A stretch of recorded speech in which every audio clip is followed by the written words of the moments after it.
Hello, good morning, kalakwatsera, kalakwatsero. Today, hindi lakwatsa muna ang ipopost natin. So, I hope you will want to join with my journey fighting with the C, the big C, the big cancer actually. So, here I am. Today is how many days na? This is almost a month.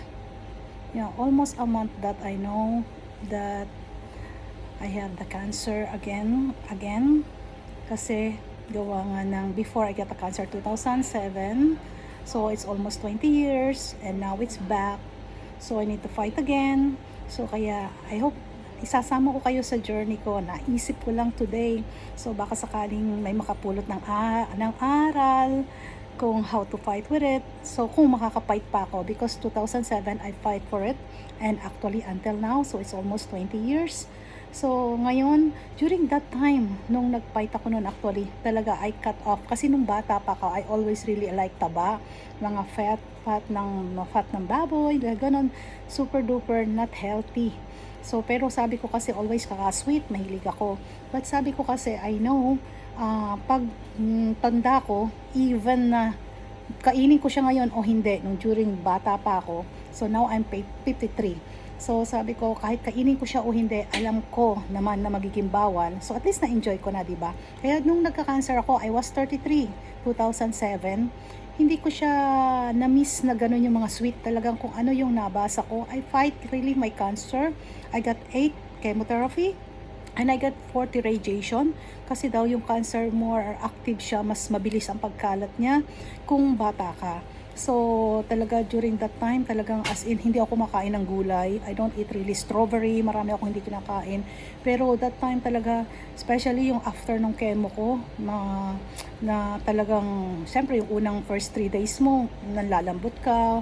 Tapos, pero I try na lumunok kahit ano, pinipilit kong sarili kong kumain. Tapos, pag alam ko na nakakakain ako, ang ginagawa ko talaga, kinain ko yung sinasabi nila, strawberry, broccoli. Hindi ako kumakain noon, pero nilulunong ko na nilululon. So hanggang nagustuhan ko na rin siya. Tapos kaso lumaki ako ng parang every week, every nung magke-chemo ako, every 3 weeks kasi yung chemo ko. So every magke-chemo ako, nag-gain ako ng 3 kilo. So sabi ko sa doktor, bakit ako lumalaki ng ganito? Sabi niya, paano ka ba kumain? So I really eat like 1 kilo strawberry a day, ganun. Tapos sabi niya, ay kaya naman pala it's so much sugar. Pero sabi ko, okay lang ako lumaki, okay lang ako tumaba kasi kailangan kong lumaban. So kaya yung luckily it's a cherry season during that time here in the Netherlands. I really eat like 1 kilo, talagang grabe ganun, half kilo to 1 kilo, basta yung hanggang kaya ko, parang yun ang kinakain ko na lang. So, nag-cut talaga ako ng mga red meat. Sabi nila, red meat. So, hindi ko na-miss yung mga red meat. So, kasi actually, everything is red meat. Even chicken is a red meat. That's what I read. And even, yung only chicken breast, yun lang ang hindi red meat talaga. So, kinat ko siyang lahat. Fish, tapos mga gulay na hindi ako kumakain ng gulay. 30 years of my life, hindi ako kumakain ng gulay. Pero that time talaga kailangan ko lumaban. Kasi yung anak ko, 3 years old pa lang. So, laban-laban. So, kailangan gagawin ko lahat para sa pamilya ko. So, kaya yun, lumaban ako. At least nakasurvive ako till now. But, heto, talaga siguro, kung talaga tinatawag na ako ni Lord, I cannot do anything. Yeah, na kailangan lang na maging ready. So, ngayon, like I told you, a month ago, so, na may cancer ulit ako. So, ayun, heto, lumalaban. So, nung una, actually, hindi ko naman talaga na-shock kasi alam ko naman dadating to. I'm always ready na dadating naman siya. So ngayon lang, pakita ko sa inyo, samahan niyo ako sa journey ko. Hindi ko alam kung hanggang kailan tayo. My doctor told me that I will live a year or a years. So depende. So hindi naman ako binigyan ng doctor ko hindi niya na ako binigyan ng gamot. It's not curable, my cancer. So because it's a breast cancer, na may naiwanan pa daw doon na konti. Kaya yung sinasabi ko sa mga nagka-cancer na sasabihin nyo na, oh, I'm cancer-free. Remember this. This is what I learned when I got a cancer. When you get a cancer, you have an active cancer cell in your body. So, hindi kagaya nung hindi nagka-cancer, may cancer sa sila pero hindi active. Tayong mga nagka-cancer, huwag kayong manalig na hindi babalik. So kaya iwas sa lahat. Sinasabi nga, iwas ang stress. So kung talagang totoong cancer free ka, bakit ka mag-iiwas ng stress? But why a lot of cancer people kasabihin na iwas ng stress kasi nagka-cancer na ako? Di ba? Kasi may magiging active dyan at really tutubo yan kung saan parte ng katawan mo pwedeng tumubo kung sobrang stress ka. I was so stressed, syempre, running this business. So, ako naman na may kasalanan. So, anyway, so cut with that. Hindi na natin importante yon. So, pag-usapan natin today, kaya I just want to share with you my daily life now na accept ko na, of course, first of all, prayers, at saka talagang yun yung sabi nga, God is the best doctor. Kahit nasabihin sa akin ng doctor that I will live only for a year. So, but I don't believe him because I know I only believe in God. So, but just in case, maybe message ni God papunta sa akin yon, I also need to work with it na yung 1 year ko dito sa mundo magiging at least makabuluhan. So I hope, so that's why now actually this is the first day that I will start a video na kung gusto nyo panoorin. Ito yung journey ko till my last breath. So normally yung may mga video talaga ako ginawa ko na. So Karina Love TV. Actually, ginagawa ko yung mga video yun just to put all together all my pictures, yung naglalakwatsa kami. At my purpose also kasi yung cellphone ko luma. So, luma yung cellphone ko. So, kaya hindi pwedeng mag-load ng marami. So, kaya ang gagawin ko, lalagay ko lang sa Facebook ko. Kahit mga anong picture. Ako hindi ko pa sila mga nakita. Basta paglalagay ko lang kasi wala pa akong time. I'm so busy. At lagi ko sinasabi sa sarili ko, I will have a look with it. Yung pag, pag nagkasakit ako, just in case, para naka-ready na siguro ko. Kaya ako na ginagawa yun, ano. So, makikita ko siya. Tapos, ako na lang pag titingnan yung mga pinuntahan ko. So, kaya ngayon, upload lang ako ng upload. Kaya sabi ko nga, kasi nandito ako sa the Netherlands at may mga family ako in the Philippines at the friends all over the world, yung mga nagmamahal sa akin kaibigan, if they want to see what I'm doing daily, kasi hindi naman ako makakapag-communicate sa kanila, makapag-conversation kasi so busy talaga, especially with the shop, yung business. Alam mo, hindi yung at the end of the month, you are the one na maghahanap ka ng pambayad ng upa, ng ganito, ng mga bayarin mo. So, ikaw yung maghahanap talaga ng mga pangbayad nun. Kaya nasa iyo lahat, nasa shoulder mo lahat. So, sobrang stress. So, kaya siguro, hindi ko masabing kaya ako nagka-cancer because of that. No, hindi naman. Hindi ko naman actually siya inaanong stress. Kasi kung nag-i-enjoy ka sa ginagawa mo, so walang stress. You just need to enjoy kung anong ginagawa mo sa buhay mo. So, I really don't believe in stress. Hindi ako naniniwala. Nung mga kabataan ko in the Philippines, yeah, di ba? Wala man tayong stress, di ba? Hindi nga natin alam kung ano yung stress. Ngayon na lang, konting ganito, ay stress, nakaka-stress. Wala namang ganyan nung araw. I don't believe in stress. Bakit may stress ba si Jesus? O yung mga apostles niya, di ba? Wala namang ganun. So, ayun, nauso lang si stress. Nakikiuso lang. Kaya nakikistress. Pero anyway, so, ayun nga. So, eto, magsisimula tayo. If you want to join me, kung ano yung ginagawa ko. Actually, I will share with you also. So, more of video pa, just in case my daily video, na i-share ko sa inyo kung ano yung ginagawa ko talaga daily, kahit yung before, nakaraan, makikipagkwentuhan para at least alam nyo, alert kayo, at saka kung ano yung mga nangyayari dito, kung ano mga pwede nyong gawin. So, I hope na makapagbigay ako ng inspirasyon bago man lang ako mawala sa mundong to.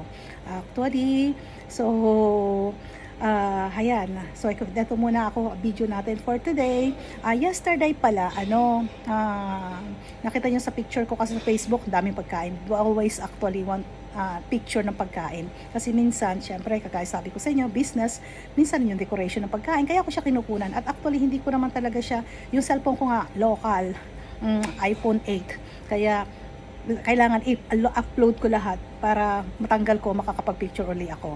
So, kaya nagpipicture ako lagi kung ano. Tsaka sabi ko nga sa inyo, para makita ng mga kamag-anak ko, yung mga anak ko na nasa Philippines, apo ko na in the future, makita nila na, ayun pala pinagagagawa ng oma ko. So, kahit naman bad things, good things, I always posted. Actually, I'm so thankful with yung sa internet nga ngayon, Facebook, YouTube, napaka thankful ako. So yung mga picture ko actually sa Facebook, ang gagawin ko, hindi naman ako marunong, wala rin akong time na mag-edit. So ang gagawin ko lang, sometimes I put sounds on it, nakakapagsalita ako doon, hindi ko alam kung sinasabi ko na maingay. So pero talaga pinagdudugtong-dugtong ko lang yung mga picture sa YouTube kasi iniisip ko lang baka just in case na mahak ang Facebook ko. So yung mga picture ko nasa YouTube plan na babalikan ko in the future. So pag may time na ako, and at the moment wala pa akong time kaya upload na lang. So ngayon yesterday actually is my very first time that I was in a healthy diet kasi reading yung mula nang malaman ko na may cancer ako. So na bumalik si cancer, not curable, can stay a year or years. So I need to cure myself kasi not curable na nga daw So kailangan tulungan ko sarili ko, di ba? So ang ginawa ko, nag-search every day until now. I keep research. So wala namang masama maniwala yung kung ano yung maganda, tingin mo, di ba? Makakatulong sa'yo. Especially hindi naman ako binigyan actually may doctor ko binigyan pa ako ng gamot, but it's not curable as I told you. Yung gamot na to is just to stop na kumalat pa more ang cancer ko because I have a cancer on my lungs, cancer on my bones, and my underarm. So nagkalat na yung cancer ko. I've got cancer on my breast cancer all over. So may metastasis. That's my cancer now. So stage 4, by the way. So yun. Yung kahapon, sabi nila broccoli. So I have broccoli, I got spinach, and salmon kasi yun daw ang maganda. So yun, kinain ko yung lahat kahapon. Tapos the dinner naman, nag-dinner kami sa restaurant, but I make sure that they have kasi nabasa ko rin yung sauerkraut. So sabi ko nga, if I go to Germany, talagang kukunin ko yung sauerkraut. So ayun, sauerkraut ang dinner ko. So kaya nga sabi ko kahapon, I think yung cancer ko galit na galit sa akin kasi hindi ko siya pinakakain. So hindi ko siya binibigyan ng kaligayahan at the moment. So sa sweet naman, just coffee. I still have a coffee, but yung gamit ko sweetener kasi hindi ako makakainom ng coffee talaga na hindi matamis. Pero I drink a coffee once or twice a day lang naman. But I need it sweet. So now, using sweetener kasi ang sugar, it's matutuwa si cancer. So like today, as I said, I will share you. Yesterday, I already start my healthy living, fighting, panglaban kay cancer. So, ngayon talaga kailangan natin makipaglaban. So today, actually, nakabasa ko din, wheat bread. Normally, I'm always using white bread. But this time, with all the nuts, ayan, pakikita ko sa inyo. Heto. So today, ito yung breakfast ko. Actually, my breakfast is already 1 o'clock now. But I do fasting. So parang 12 hours. So more than 12 hours. So that's good. Kasi isa din maganda din yung fasting actually. So I will start also fasting but not really immediately the 24 hours a day. So I start with this. So little by little. So I will do fasting also in the future. So now I have I don't eat anything for more than 12 hours. So I get 12 hours fasting. So ito yung first kakainin ko, my breakfast. Dito kasi yung mga healthy yan. Especially the raisins. Sabi ko nga sa inyo, raisins at yung mga nuts. So magandang panglaban yan.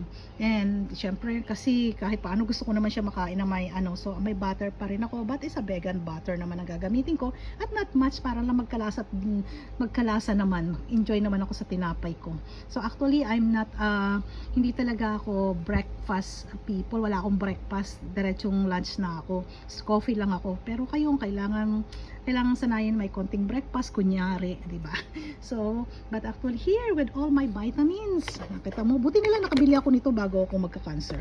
So, my nail, skin, actually, ang pinagagamit talaga sa akin ng doctor ko is these vitamins. Mura lang siya, calcium, kasi kailangan ng buto ko kasi magbre-brettle nga isa din sa side effect nung iniinom ko na gamot na pangpatigil sa pagkalat ng cancer, na yung kasi sa cancer of the bone, na baka mag-break yung aking magiging weak yung aking bone.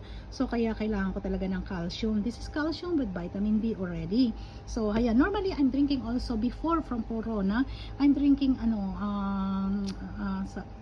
tawag dito, yung vitamin C 1000 mg. Pero yung vitamin C 1000 mg, sabi ng doctor ko, that's too much, iihi lang naman yun. So ito na lang ako sa vitamin D. And also yesterday I ate apple a day is enough na daw yun for vitamin C of people. So kaya ayun, nag-apple naman ako yesterday. And eto ngayon, may immune gamis ako. So for my immunization and sa hair, nails, especially nails and skin. So kasi nabasa ko baka sa iniinom kong gamot maybe may side effect or sa cancer ko. So at least naka-ready na. So ito yung mga iniinom kong vitamins at the moment.